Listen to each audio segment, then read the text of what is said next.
Aeroplanni Wright Akula keşif qilganmi? Amaliyotda Wright Akuladan burunla bir qism olimlar aeroplanni keşif qilib bo'lgan va tunji qitim uchishni amalga oshirgan. Biroq bu tunji qitim ushgan kishi yer yuzidan 10 necha metr ko'tarilib, bir 30 sekund atrofida ushgandan keyinla aeroplan tushib ketgan, bu yerda o'lib ketgan.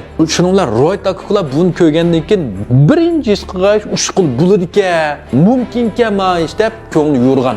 Endi bu yerda Wright Akula darhol berib aeroplan yasashga kirishmagan, balki bular nim qilgan desanglar, butun yer sharidagi eng yumshoq qum sohilini izlagan. Butun yer sharidagi davlatlarga berib, nada eng yumshoq qum bor, shuni izlagan. Nimishqa his qildinglar qachon aeroplan tushib ketsa, yumshoq qumning ustiga tushsak ölmeymiz demekçi. Çünkü o vaqt paraşüt yo'q. Tushadigan aeroplan keşif qilinmagan bo'lsa, o paraşütni kim o'yladi deysizlar. Buning bilan bu yerda Wright Akula dunyodagi eng yumshoq qum sohilini topgandan keyin aeroplanni yasashga kirishdi. Bular uda 17 qitim mag'lub bo'ldi.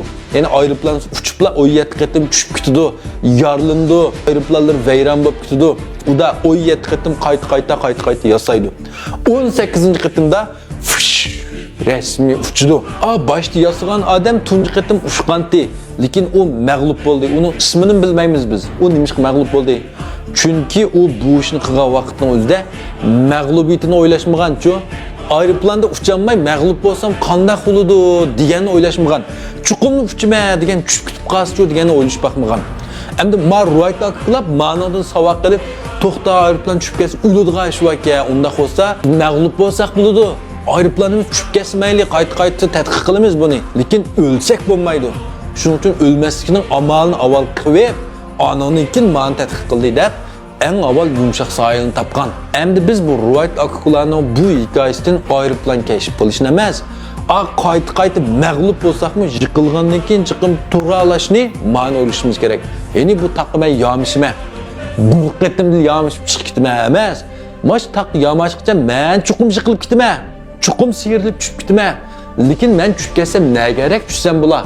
Nereden yamatsam sel saqaroq tushib ketaymi. Ma cho'qqiga chuqum chiqaman, lekin qayta yiqilsammi, yiqilg'ayrim yetib qolmay chuqum chiqa olishim kerak deb manda o'ylashimiz kerak. Ma'ni bilishimiz kerak. Buning uchun amaliy turmushimizni bulibmi igrik tikilmoqchi, korxonchi bo'lmoqchi o'g'illar chiqib foydalashni o'ylaydi-ku. Bankida maqayz tushmayotdi, maqayz gomni olsam, maoshni qilsam, onun keyin 1 yildan keyin qaytirib olsam, qisaqli foydaldigan ish yo'q, hech qanday soha yo'q, qisaqli foydaldigan. Nat ziyon tassamchi pulim kuyib ketsa-chu, ma'ni qanday qilmay deganni o'ylashimiz kerak. Igrik tikilmoqchi bo'lgan, tiklayotgan birodarlar, deganim to'g'rimi, xatomi?